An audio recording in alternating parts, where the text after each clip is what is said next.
What's up? Honor Hammer 26. I'm here to give you my, well, I want to catch up on PWG since I haven't done a review for either Speed of Sound or Guerre Sans Frontier, or Guerre Sans Frontier, War Without Borders, yet. So I'm going to catch up on PWG, do reviews of both of those shows right now. I'm going to go do with Speed of Sound first. Overall, this show was great. It's not a must-own, but it is still pretty great. Nothing very noteworthy on the show though, but there's some good stuff and a lot of it. So let's get right to it. Opening match was the Cutler brothers versus Brandon Gatson and Johnny Goodtime. This match was just okay. Not all that much involved in it. Just trying to give these four guys just a place on the opener. It was good. I actually liked it a little bit. I'm gonna give this 3 stars. Very good job. Then we had the 4-way match, the PWG debut of Shane Haste versus the Human Tornado versus Charles Mercury versus Jerome LTP Robinson. This again was good. I want to see a little bit more of Shane Haste, but he was pretty impressive in this match. Mercury was just okay. I mean, he had some good moves. I mean, he was better than he was the month before through PWG through Mendes 2. Which actually, I did watch that controversial match again, and it was nowhere as bad as I thought it was the first time. But it still, I think, is a little overrated on here. I give it 3.5. But back to the 4-way match. And Jerome Robinson was very good. This match was good again. Overall, I'm going to give this 3 stars. And of course, it was kind of obvious who was going to go over here, but still, I liked it. Then we got to, I think, the worst match of the night, which is not bad at all. Colt Cabana versus Scott Lost. Match was just okay. Dragged on a little bit, but it was just okay. 2.5 stars. Cabana did look good, but they only gave this match about like 7 minutes, so really couldn't do all that much. And they want, of course, the belief was that Lost was going to go on to bigger and better things, so he did look impressive here, and of course got the win. So there's that. Then we got PWG World Tag Team Championship match, Young Bucks versus the Dynasty International of Joey Ryan and Karl the Machine Gun Anderson. This match was just actually this match was very, very impressive. There's a lot to remember, so I'm trying to remember all of it. The Young Bucks here just were the basic selves. They really didn't get a top tag team, and Karl Anderson and Joey Ryan, neither of them are known to be great in-ring guys, but they put on almost a great match with them. It was very, very impressive. I liked it a lot.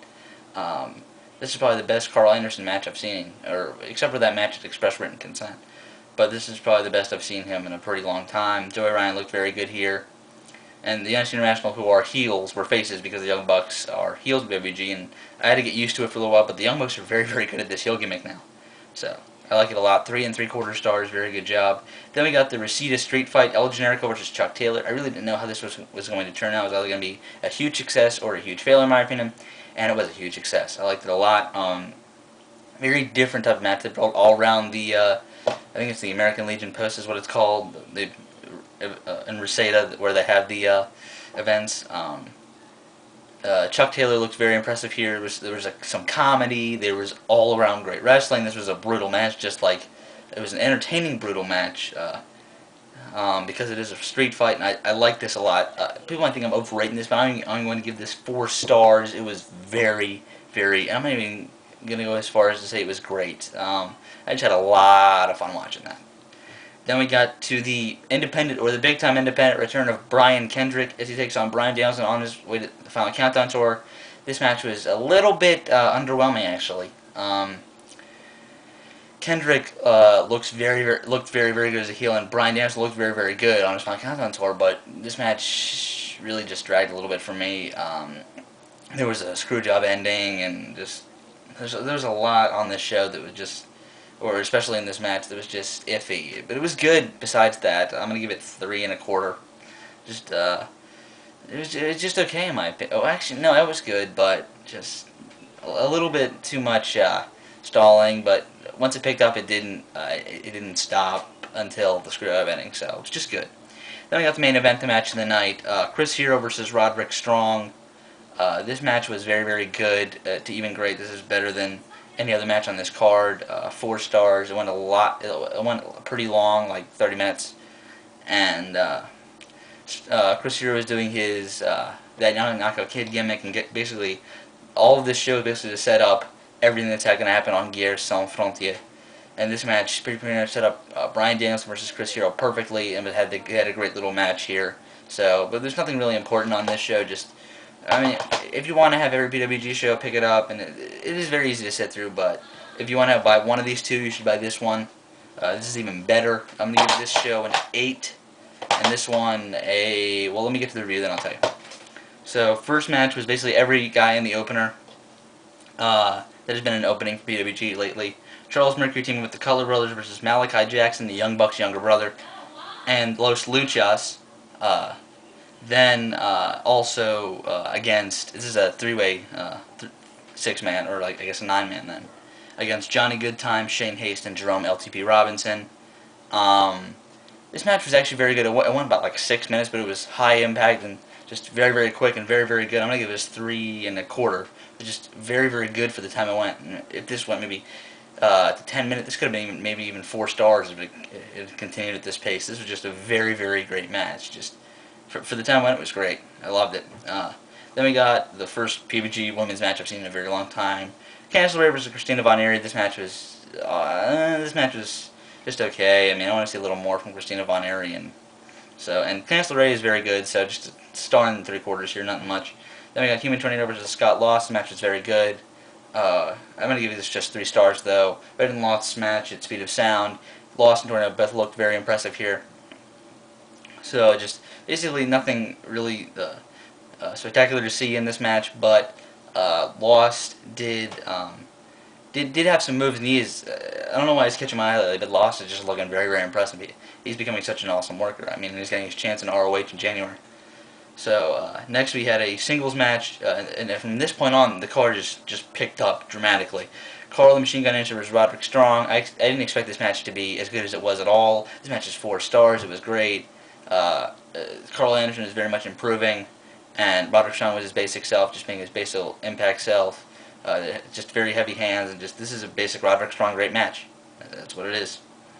Then we got to Naruki versus Joey Ryan. I also didn't know how this match was going to turn out because these are 2 very different styles, but it was good. I liked it. Doi is at the top of his game right now, so of course he's going to be great. But Joey Ryan really doesn't have a style to mesh with Naruki Doi's all that well. But this match was still good, 3 1/2. But I felt that maybe you could switch something around, like you could have had Lost versus Naruki Doi here, and Joey Ryan versus Human Tornado earlier, which would have been better in my opinion. Then we got to the 3 matches, which are 4 1/4 or above on this card. First was El Generico and Shingo Takagi. I knew this match would be great because Shingo's very good working with young, a little bit smaller guys and lighter guys, and Generico's good against guys that have the style of Shingo. And this match was just great. It started picking up and picking up and picking up. Actually, this is, of the 3 last matches on the card, I feel this is actually the worst one. It was very, very good to great. I mean, 4 1/4, this is the best match on either one of these shows to that point. But then we got 2 matches that are better than it later. So, 4 1/4, but the ending sequence was just amazing and added to this match so much. Then we got the Never in Your Wildest Dreams 6-man tag team match. CIMA teaming with the Motor City Machine Guns, Chris Sabin and Alex Shelley, against Bryan, Kendrick, and the Young Bucks. Bryan Kendrick is such a great heel post WWE. I don't know what it is, but he's just awesome, and he was in this match.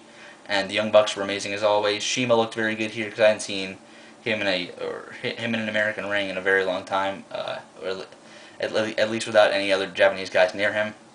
And the Motor City Machine Guns did look good here. Just everything just flowed, and they got going from the very beginning. And if they gone like 5 more minutes, the match could have been 5 stars, but it wasn't. I'm gonna give this 4 1/4 as well, but this was a better 4 1/4 than Generico and Shingo. But just there's no real way to explain this match. You have to see that match. Just oh my god, it was just awesome, and I love all 6 of those guys. So it was finally cool to see all of them just like face each other and everything. And there's a lot, because there's wrestlers from TNA, a former WWE guy, a Japanese guy, just all in one ring. So it was awesome. Then we got the main event of Chris Hero versus Bryan Danielson. This match was very methodical and drawn out, a lot longer than their Final Countdown date match. It was, and the booking was a little, it has to still be proven that this wasn't like kind of stupid. But I mean, Omega's the champion now, but this booking was kind of stupid still, in my opinion. Unless Hero has to go on a mega heel turn. And they gave 4 1/2, very drawn out. This match went about like 45 minutes, I think. And then they had a very cool moment after the match with Danielson in the ring and deciding what's going to happen with the title. So here's my review about these shows. I'm giving this a 9.5. I'll see you guys later.